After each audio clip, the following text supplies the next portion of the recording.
Hello, my presentation is on the coastal California gnatcatcher. The coastal California gnatcatcher also goes by the scientific name Polyoptila californica. It is endemic to coastal Southern California. It was listed as federally endangered by the US FWS in 1993. It is an MSCP species of conservation concern, and it is a California species of special concern, listed by the CDFW in 2016. Habitat requirements. The California gnatcatcher prefers low-growing, drought-tolerant sage scrub habitat. Dominant plant types within these sage communities include California sagebrush, buckwheats, encelias, and various sages. California gnatcatchers forage for food in the foliage of shrubs, especially flat-top buckwheat and coastal sage. They have been documented using non-sage scrub habitats, that is, chaparral, grassland, and riparian habitats, in close proximity to sage scrub for dispersal and foraging. They typically nest and roost or sleep in California sagebrush about 3 feet above ground. And when they breed, they weave a small, deep cup from hemp-like fibers, leaves, plant down, or spider silk in a shrub 2 to 3 feet above ground. Coastal California gnatcatchers are endemic to coastal Southern California, but their geographic range extends to the Pacific Southwest region, including portions of Ventura, Los Angeles, San Bernardino, Riverside, Orange and San Diego counties, and extending south into northwestern Baja California. They used to be much more widespread, ranging northwest to the lower Santa Clara River and the northern San Fernando Valley, Ventura County, and northeast to San Gorgonio Pass, Riverside County, but due to habitat loss, they now have a smaller range. A number of species of reptiles, birds, rodents, and mammals are considered potential gnatcatcher nest predators. In particular, snakes, western scrub jays, and cactus wrens, and greater roadrunners are common nest predators, and Argentine ants are known to have infected gnatcatcher nests. Their diet consists of mostly small insects, including true bugs, beetles, caterpillars, scale insects, wasps, ants, flies, moths, small grasshoppers, and some spiders. They also eat seeds and small berries. Brood parasitism by the brown-headed cowbird may also contribute to gnatcatcher nest failure. Cowbirds often remove a host's egg and replace it with one of its own, and as a result, gnatcatchers are almost 3 times as likely to abandon parasitized nests compared to non-parasitized nests. Additionally, no specific diseases have been identified as a threat to the gnatcatcher. However, in previous years, West Nile virus and Newcastle disease have impacted bird species in Southern California, and given the overlap of range of the diseases and the gnatcatcher, it is likely that the gnatcatcher has been exposed, but there is no evidence suggesting that gnatcatcher populations have been substantially affected by these diseases. The California gnatcatcher faces multiple threats, including climate change, wildfires, habitat loss, invasive species, habitat type conversion, and fragmentation. Warming induced by climate change drives fire weather and spring heat waves, which threatens the range of the species. Wildfires can incinerate gnatcatcher habitat, and if they burn repeatedly, prevent it from recovering, and spring heat waves can endanger young birds in the nest. In fact, a high fraction of gnatcatcher habitat is already lost to agriculture and urbanization. As of 1993, the US FWS estimated that 70 to 90% of its habitat was lost. Mechanical disruption, off-highway vehicles, and military training all contribute to a loss in coastal scrub habitat. Grazing livestock, such as cattle, sheep, and goats, eat and trample coastal shrub plants. Invasion of exotic vegetation, especially grasses and annual forbs, further reduces sage scrub cover, which diminishes habitat suitability for the gnatcatcher, a process known as habitat type conversion. Lastly, cowbird parasitism has been linked to California gnatcatchers nesting earlier in the year. Mid-March to early July is the main season for gnatcatchers to lay in San Diego County, but they have been found nesting as early as late February.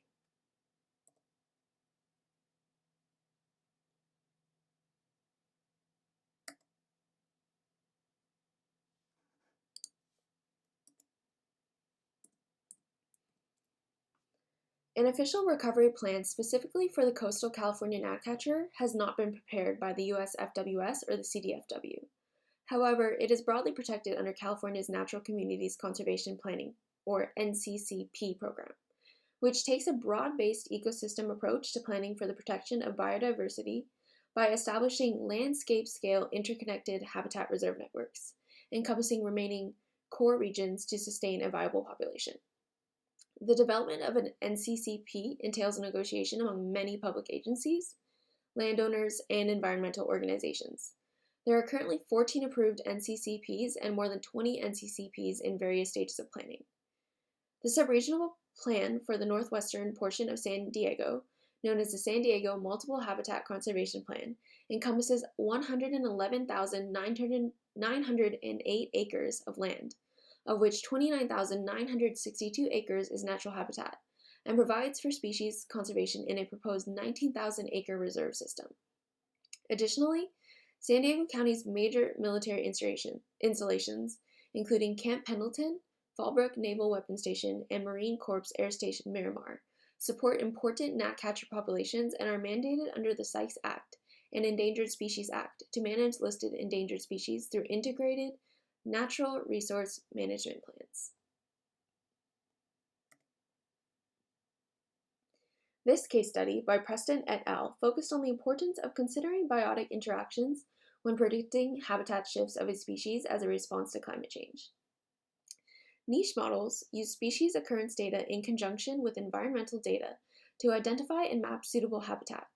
In this study, they incorporated biotic interactions into niche models to predict suitable habitat for the California gnatcatcher under altered climate conditions. And the reason why it is important to incorporate biotic relationships into species models is because the distribution of one species is often affected by the distribution of one or more other species. In the case of the gnatcatcher, habitat suitability is heavily dependent on the presence of coastal sage scrub. So the idea is that if they can identify possible changes in gnatcatcher distribution, they can design habitat reserve systems that accommodate these range shifts. The study region comprised approximately 3 million hectares in Southern California and exhibited substantial variation in topography, climate, and vegetation, including coastal bluffs, valleys, foothills, mountains, and deserts. To construct their models, they used the UC Riverside Center for Conservation Biology's extensive database of plant and animal species occurrence data for Southern California. They created a grid of 30,172 map points, spaced 1 kilometer apart, encompassing the study area, and extracted environmental variables for each map point at which California gnatcatcher was detected, and these values became the habitat data. To incorporate California gnatcatcher dependency on shrubs into the model, they first developed climate-based niche models for shrubland vegetation in 5 coastal sage scrub species. Next, they constructed multiple niche models for the gnatcatcher under current climate conditions using different combinations of climatic, topographic, and biotic variables. This included a climate-only model with 4 climate variables and several abiotic-biotic models with different combinations of climatic, topographic, vegetation, and plant species variables. They used these climate-only and abiotic-biotic models to calculate amounts of suitable habitat under altered climates and to evaluate gnatcatcher sensitivities to climate change. Then, they evaluated which niche models had the greatest potential to precisely outline suitable habitat for the California gnatcatcher under current climate conditions, and they did this using an independent gnatcatcher presence-absence dataset to evaluate how well models distinguish between map points where the species was present and where it was absent. Finally, they altered climate conditions relative to current levels to evaluate the sensitivity of the gnatcatcher to different magnitudes of temperature and precipitation changes. Based upon the range in climate conditions predicted for Southern California in recent global climate change models, they selected 15 sets of climate conditions to model and calculated 3 different temperature levels above current average minimum January and average maximum July temperatures. Each of these temperature increases was coupled with 5 different precipitation levels relative to current average annual precipitation.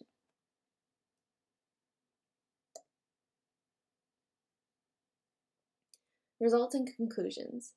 Abiotic-biotic models outperform the climate-only models, with climate-only models overpredicting suitable habitat under current climate conditions.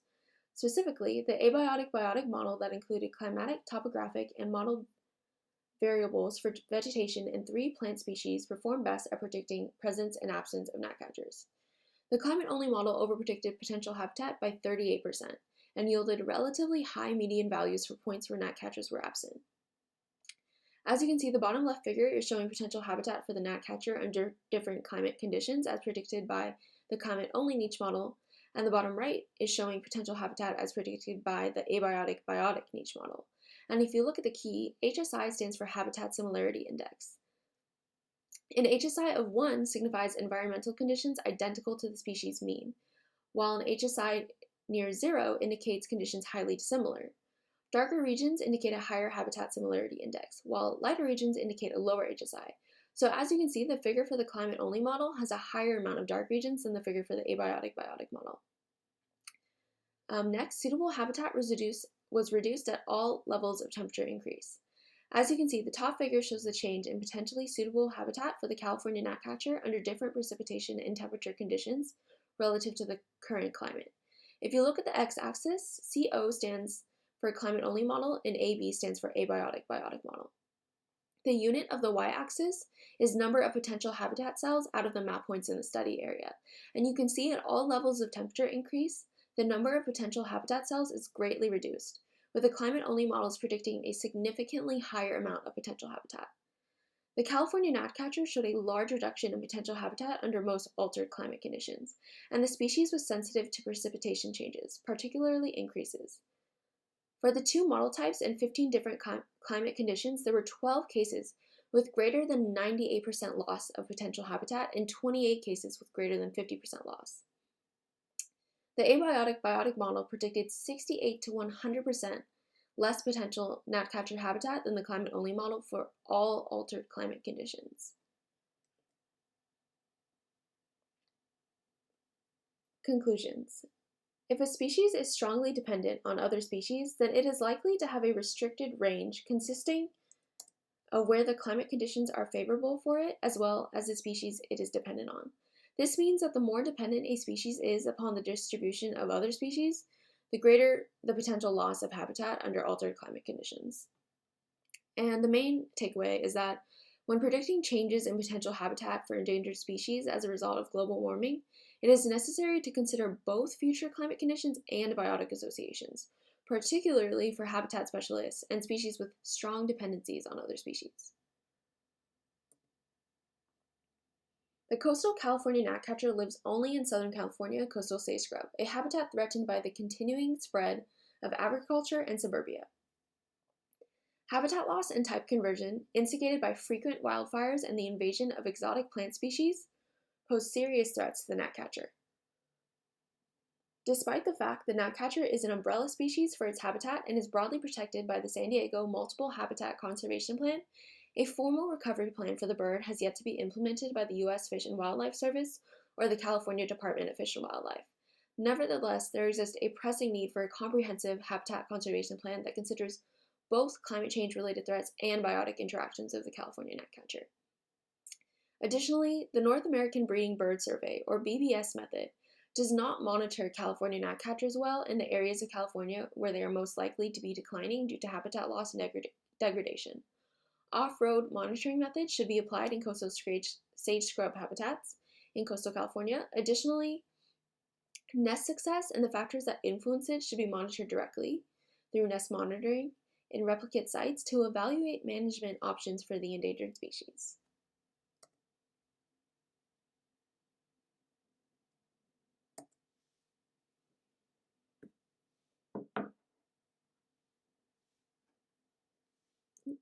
Thank you.